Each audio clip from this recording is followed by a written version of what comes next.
ये जियोलॉजिस्ट चट्टानों की स्टडी कर रहा था, तभी एक जहरीले सांप ने उसे काट लिया। घबराहट में उसने मदद के लिए अपना फोन निकाला, लेकिन फोन हाथ से फिसलकर चट्टानों की दरार में गिर गया। अब उसके पास कोई चारा नहीं था, इसलिए उसने खुद से जहर चूसने की कोशिश की और होश में रहते हुए जितनी तेज भाग सकता था वो अपनी कैबिन की तरफ भागा, ताकि वो बेहोश होकर किसी जंगली जानवर का शिकार न बन जाए। भागते भागते उसकी सांस फूलने लगी, सिर चकराने लगा और फिर वो पूरी तरह बेहोश हो गया। अधजागी हालत में उसे ऐसा महसूस हुआ जैसे कोई उसे ढूंढने आया था, लेकिन उसकी हालत देखकर वो बिना मदद किए चला गया। इसी बीच उसकी माँ, जिससे उसका काफी समय से कांटेक्ट नहीं हो पाया था, वो आखिरी बार उसके लिए एक इमोशनल मैसेज छोड़ गई थी। पॉल को कुछ समझ नहीं आ रहा था। उसकी हालत इतनी खराब थी कि वो बस जब शरीर हद से ज्यादा कमजोर हो जाता तब वो थोड़ी बहुत ताकत जुटाकर पानी पी लेता। लेकिन किस्मत अच्छी थी, वो फाइनली कोमा से बाहर आया। बिना फोन के उसे अंदाजा नहीं था कि कितना वक्त बीत चुका था, पर जब उसने अपने हाथों के घाव को देखा तो वो बिल्कुल सही हो चुका था। उसे लगा कि उसकी फर्स्ट एड ने काम कर दिया, लेकिन फिर भी उसने हॉस्पिटल जाने का फैसला किया। जैसे ही उसने अपनी कार की तरफ देखा, वो पूरी तरह धूल से ढकी हुई थी। उसने हल्का सा उसे साफ किया और फिर शहर की तरफ निकल पड़ा। लेकिन जैसे ही वो शहर में घुसा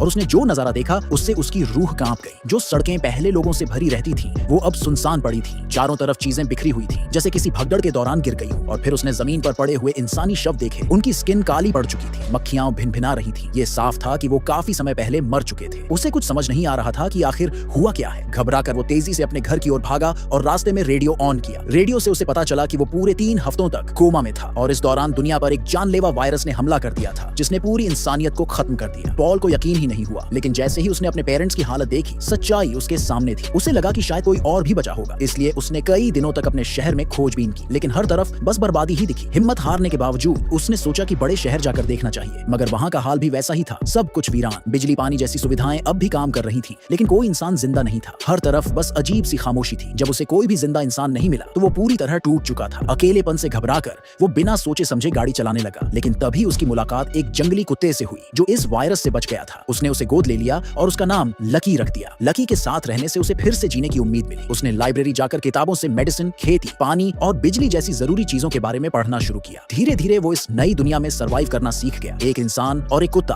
दोनों ने एक दूसरे का साथ निभाया और 1 साल तक किसी तरह जिंदा रहे। लेकिन एक दिन जब पॉल इस जिंदगी का आदी हो चुका था, उसने दूर कहीं धुएं का गुब्बार उठते हुए देखा।